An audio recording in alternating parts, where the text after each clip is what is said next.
Welcome to the Men of Iron podcast, changing a culture one man at a time. At Men of Iron, we equip men and grow godly leaders through creating and sustaining one-to-one and micro-group mentorships. Go to menofiron.org for more info. Thanks for listening. What is up? Welcome to the Men of Iron podcast, episode 19. It's Steve and Garrett here with you live from Mannheim, PA. What's going on, G? Steve, I know I said this last episode, but it was episode 18. Now it's 19. It's hard to believe that we're going to hit 20 episodes the first year we did this. Yeah. It's pretty exciting. It's very exciting. Yeah. We sucked at first, but I think it's getting better.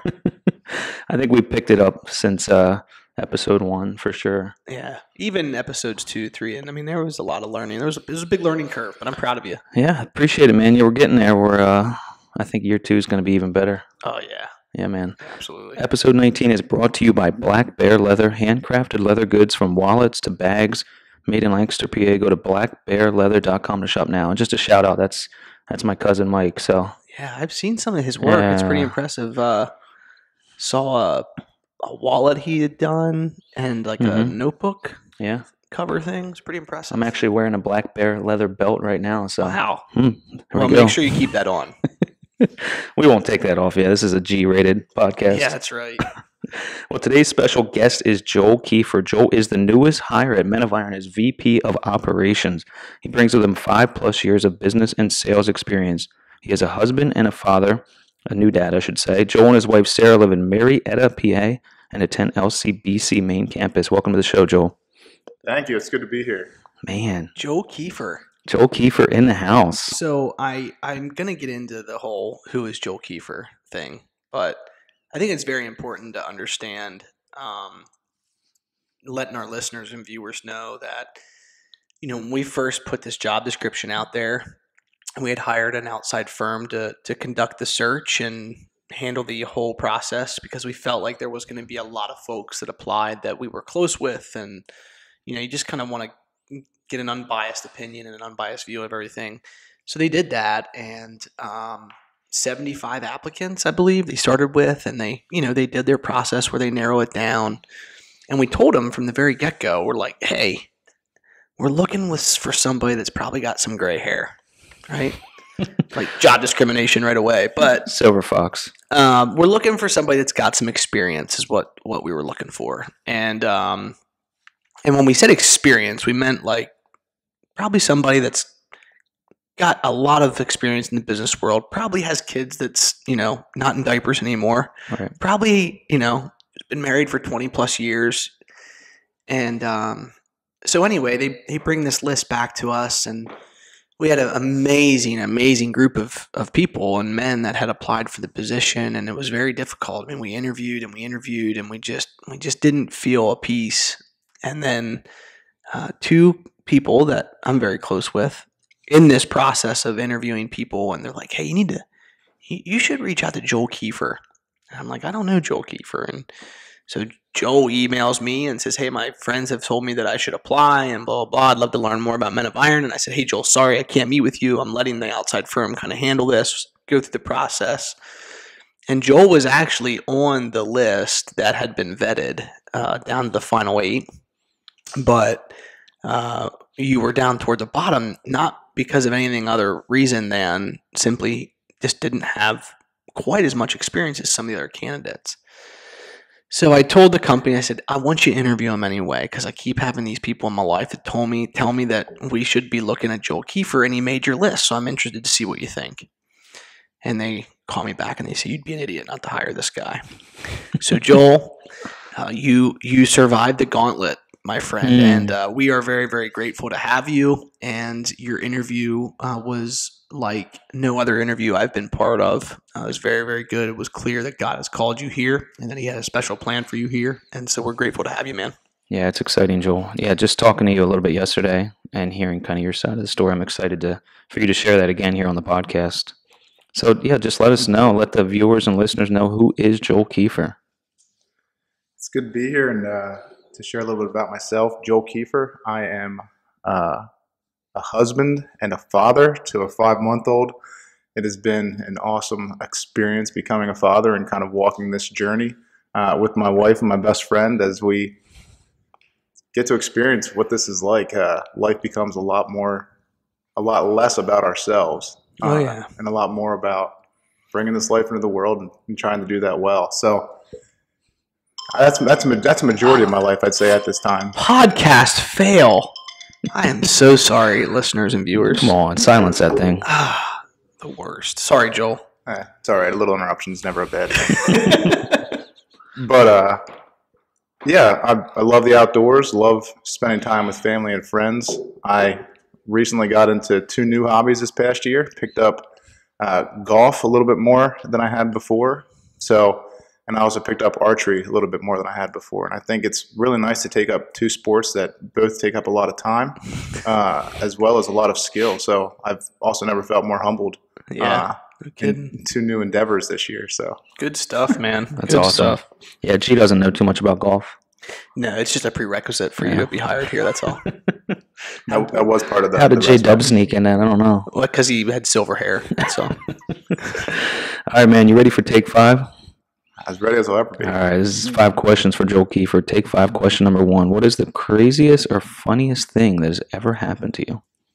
Probably the craziest thing that's ever happened to me is right after graduation from college, my brother, one of my best friends, and myself took a 5,000-mile journey across the country on Enduro motorcycles.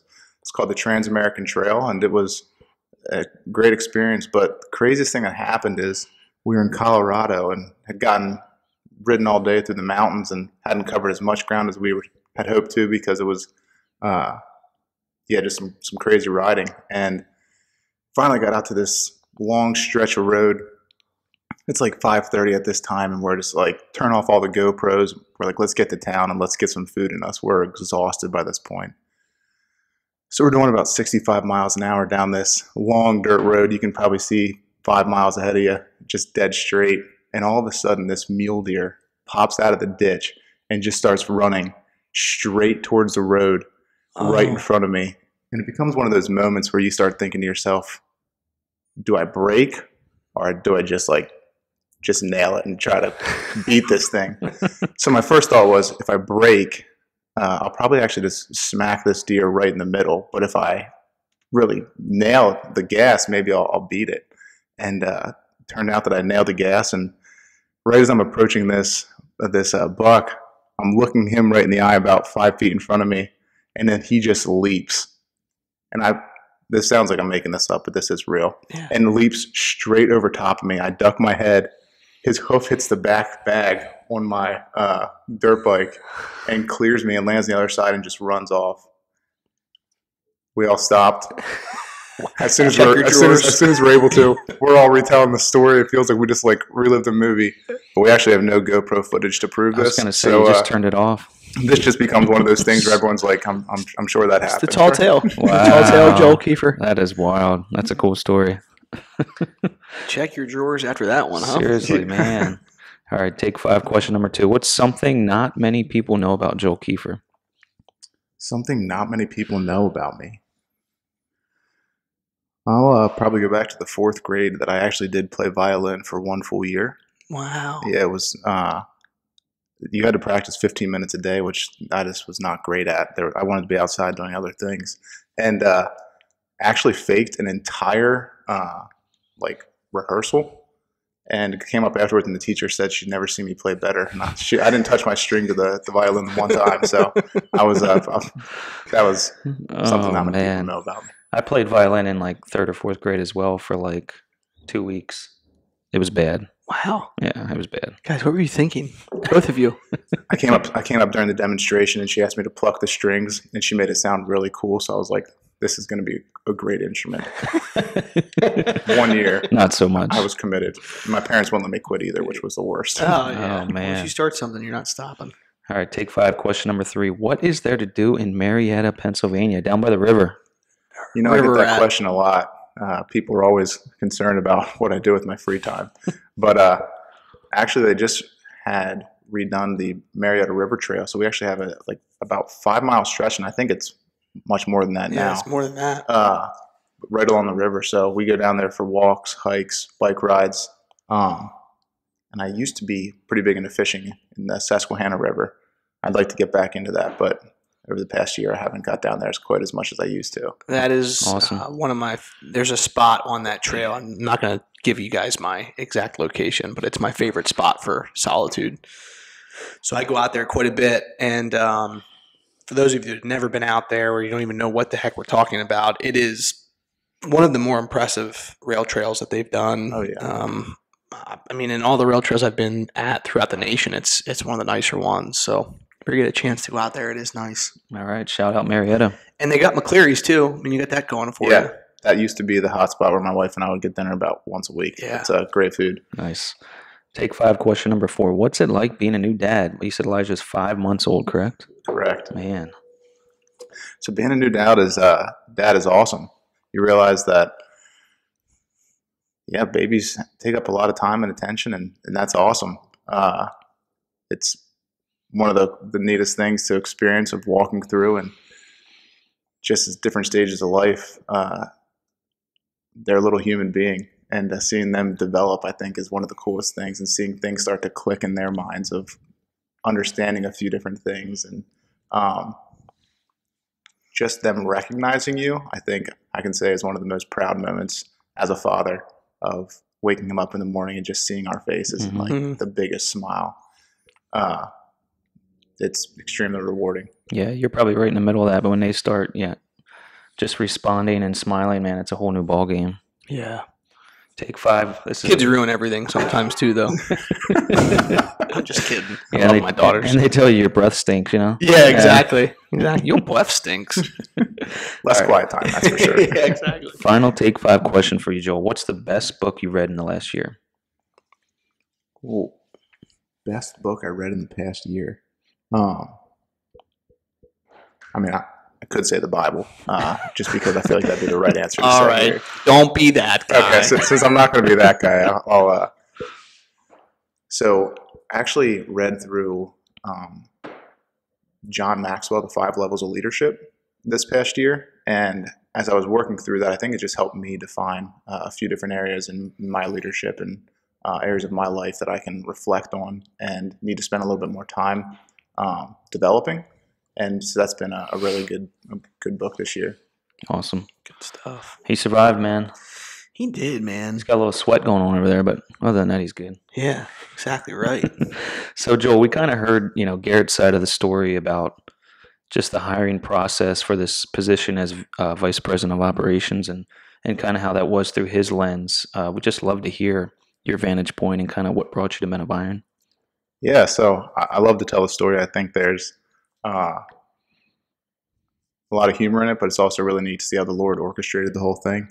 And one day I was leaving the doctor's office and got a call from one of my best friends, Scott Garber. Scott, if you're listening, nice work. And, Thanks, Scott. Anyway, he just said, "Hey, what are you doing?" And I said, "I'm leaving the doctor's. What's up?" And he said, "Just left Men of Iron. It's a great organization, and they're looking for an operations position to be filled there." It's like, that's great. I know he's in operations where he's at. And he said, "You should apply." I said, "Well, I want to be open when the Holy Spirit's moving. But this was not on my radar. I don't know much about Men of Iron, but I'll definitely look into them." So I went home, started researching and praying. And over the next 2 weeks, actually, had other opportunities knock at my door. And after the third one, I finally came home from work the one day and said to my wife, I said, "I think the Lord's doing something here. So I'm going to pursue these 3 opportunities and pray about them and see where the Lord leads." And the 2 other doors were clearly closed. So I said, "Okay, I'm going to pursue this opportunity at Men of Iron." And in the whole process, my prayer was that my heart would align with Men of Iron's heart, and that the Lord would just make it very, very clear. I was in a good position where I was, a good organization, and was open to see how the Holy Spirit was going to move, though. And went through the first 2 interviews, felt confident with them. I was very clear that I didn't have the gray hair and the age, which isn't a bad thing. But that got me a little competitive at that point. It's like, okay, I need to prove myself of why I could be good at this if this is what the Lord does have. And then when I finally had the chance to meet Garrett, Justin, and Brian in my interview, I left there, and for the first time, I called my wife and I said, I'd actually be disappointed if I didn't get this job. I said, this gets me really excited about how the Lord could use my gifts, about the ministry, about what the Lord's doing here. So I'm very excited to see. And Garrett did tell me that there was going to be probably a 2-week period where I might not hear from them. And I was like, 2 weeks? Like, I'm the guy, it's like when I get excited about something, it's like I want to start moving on it. And anyway, I was fortunate enough to receive a phone call from Garrett the next day. And Garrett just said, hey, I want to let you know, I told you it'd be 2 weeks. It's been 1 day, but we're going to bring you on board. What Garrett doesn't know is I called my wife immediately afterwards, and I was like, just let out a big, like, yeehaw. Oh, man. So it's really neat to see how the Lord orchestrated it. And then even as I put my resignation in at Flag Air Force where I was working, just to see how the Lord orchestrated some things there in my exit was really, really neat. Had some great conversations and really cool to see how the Lord helped me leave there really well, which was a high priority for me too. Yeah, it's good stuff. That's awesome, man. I think it speaks to kind of, Joel's, not only his resume and interview, but just kind of the man he is and the perfect fit he is for this position, because your timetable of hiring him went from 2 weeks to 24 hours. Yeah, it did. Went from 2 weeks to 24 hours. And, I want to like kind of take this and tie it back to manhood and mentorship and this journey that we take as men, this voyage that we're on as men. And I think this is such a relevant illustration for a lot of guys that are listening and watching, is that, sometimes the Lord's going to do things in your life that you're not expecting, right? Opportunities are going to come up that you're not expecting, and you're trying to make sense of it all. And I didn't sense that from you, because we did have, maybe a couple guys that were kind of in the same boat. Like, I'm not sure what's going to happen, but they're trying to figure it out the whole time, and my experience is like, it's good to do your due diligence, right? Like, you want to make sure that you're going in the right direction and seeking counsel. Those are all very good, proverbs that we follow. But at the end of the day, I think sometimes if it lines up, you just know. Yeah. And it seemed like that was your journey. You just knew deep down inside that you had to move this. You had to go in the right direction. So, yeah, it's super exciting to have you, man. I just know in the first 3 days that you've been here, it's just in a couple of meetings that we've had, it's been confirmation that you're the right guy for the job, and we're excited to have you, man. I feel like we've made a lot of progress already in 3 days, as organizationally, just having you here. So it's just awesome. Yeah. Can you just kind of, I know you've mentioned this to me in conversations here in these first few days, but you kind of talked about this, right out of high school, you went into YWAM, I believe. Can you just kind of, tell us that journey from high school into YWAM, and you went to Eastern University pursuing youth ministry, but you ended up in the business world. Can you kind of just tell us that story a little bit? I'd love to share that story too. So actually, in high school, felt the Lord calling me to taking a gap year. Thought that was really important, and through some research and conversations with my family, I actually came across YWAM. Thought it was a great organization, had some people close to me in my life who had been through YWAM and had a great experience. So figured, why not do YWAM Australia then? Let's go see the sunshine. Down under. Let's go see the Sunshine Coast, which is where I ended up. And it was a really, really neat experience. It was life changing for me, really just taking 6 months out of my life and just investing.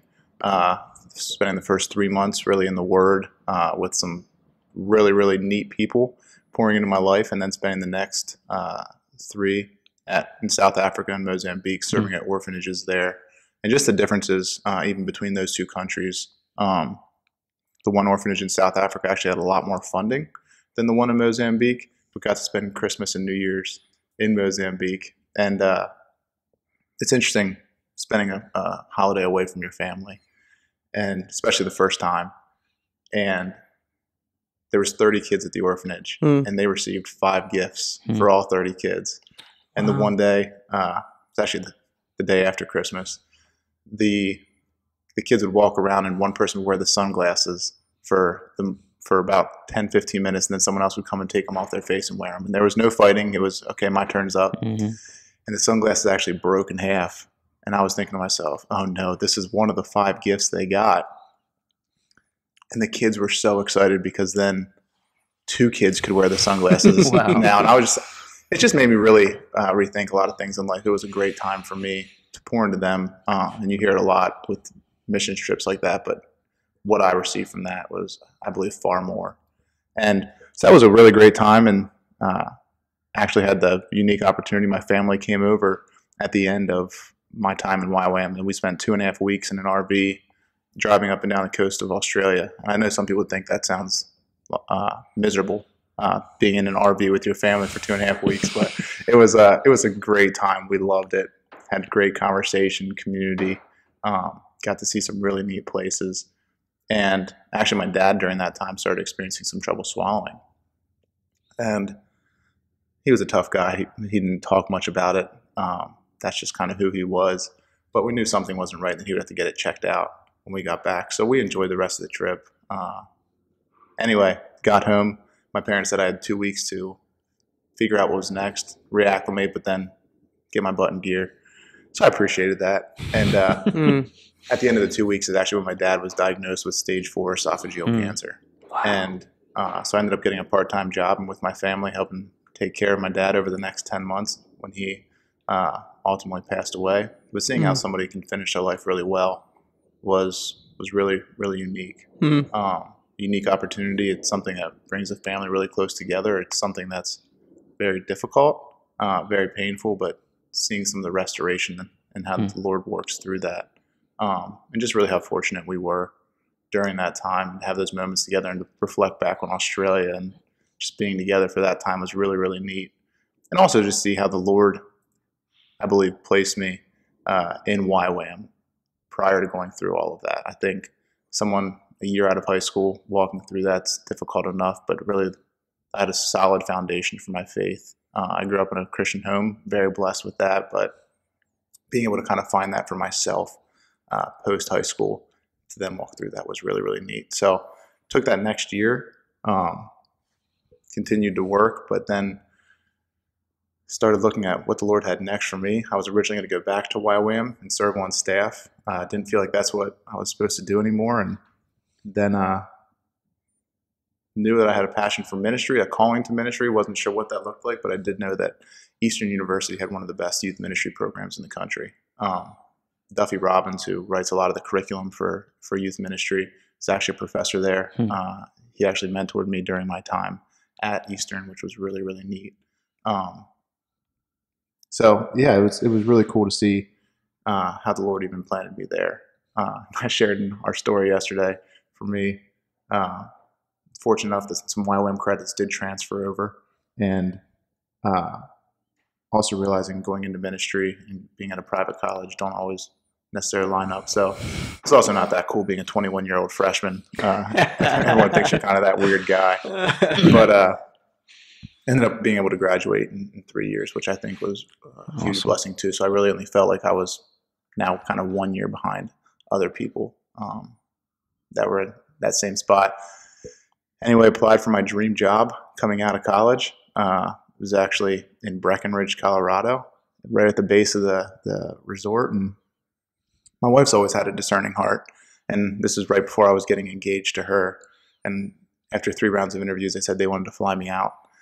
And I said, well, my wife, I'm about to be engaged. I realize we're still dating, but this is going to be the woman I marry. I want to bring her along. And after the first day of interviews, we were debriefing one night, and Sarah just said, I don't think this is where the Lord has us. I looked over at the mountains and everything. I said, Sarah, I don't know if you've seen what we have here, but I think this might be where the Lord has us. Yeah, right. After day 2 and day 3 of the interviews, I still was feeling really, really excited about this. I mean, besides the ministry was really cool. It was just reach the children of Breckenridge, the youth of Breckenridge, and it was a lot of extreme sports, a lot of things that I could find myself getting really excited about. And you could also ski to the front doorstep of the ministry, which I thought was pretty awesome. Go up, get a couple rounds in, ski there in the morning, start the day. And the whole time she says, Joel, I don't know if this is where the Lord has us. So we go to church on Sunday morning, and it was a congregation-led church, which I had some questions about, but was told that they really sharpened each other because of the different theologies, but there was no lead pastor to really help direct some of those theologies. And ultimately, there was a sermon given by someone in the congregation that didn't incorporate any scripture into it. And we left church, and I looked at Sarah and I said, I don't really want to discuss this right now, but I do feel like this door is being closed. Wow. Anyway, took the rest of the week to pray about it and ultimately called them that Friday and declined. But all my eggs were kind of in one basket at that point. And it was neat, though, in the conversation. He said, one of the gentlemen who was part of the interview process said, I believe that Joel could be a good fit, but I don't think that he'll accept. Which it's neat to see how the Lord works. And even in that, I believe our hearts were aligned. But then came back, and one of my good friends was working up at Flagger Force and said, hey, it's a great organization. I don't mind going to work every day. Come check it out. I was like, well, I'm about to get engaged and asked for my father-in-law for his daughter's hand in marriage. I should probably have an income. It's important. Probably do something with my life here. Yeah. I did ask him before I actually had the job. He did give me a pretty hard time about that, but that's another story. So started working at Flagger Force and just had a lot of opportunities just to help them grow their organization. Was given a lot of autonomy and worked for a great team. And it was neat to see how the Lord even used me there. I mean, had the opportunity to even start a men's Bible study there, which I thought was really, really cool. We met 1 or 2 times a month where we just sit down over lunch and go through some curriculum together, which was really, really neat. That's cool. So how much time we got here, Stevie? How we doing? We've got a few minutes. Joel, I guess if you could maybe help the listeners and viewers just kind of get a better idea of like what are you most excited about joining the team here, and what have you? I mean, you've only been here a couple of days, but I think you've seen enough to be in the culture and kind of see. But what are you most excited about in the VP of Operations position? Yeah, I'm excited. Just about the vision that Men of Iron has. I'm excited to see kind of where we've been, where we're at, and where we're going. Get really excited about the opportunity for growth and really seeing Men of Iron have a huge impact on men's lives. Really holding people accountable, men accountable, to really be the best we can be. I think as you read through the curriculum and as you see the passion that just the team has for this, I mean, it's contagious. And that was one of the things I said in the interview process of like, everyone's contagious there with like their passion. And that's something for me that I can get really excited about. I can get behind. And just really, even with how the Lord orchestrated me getting here, just knowing that he has a big plan for this organization, and being part of something that's much greater than ourselves is just something I love. It's good stuff, man. Well, Joel, we're grateful to have you, man. We are grateful to have you and looking forward to the future. And a little bit of a unique podcast today, but I thought it was good to get you on here and get the donors and advocates to kind of hear a little bit about you. So, Stevie, why don't you tell us what's going on this week and final thoughts? Yeah, we got the One Iron Classic coming up. We partnered with One Life Institute, and this is our inaugural golf tournament down in Streamsong Resort. I guess it's technically Bowling Green, Florida. Bowling Green, Florida is Tampa area. The zip code, but it's going to be awesome. So G's going to go down there and kick some butt for Men of Iron and probably win the whole thing. I'm hoping so. I really am. I like the confidence. Yeah. Well, you got to be confident.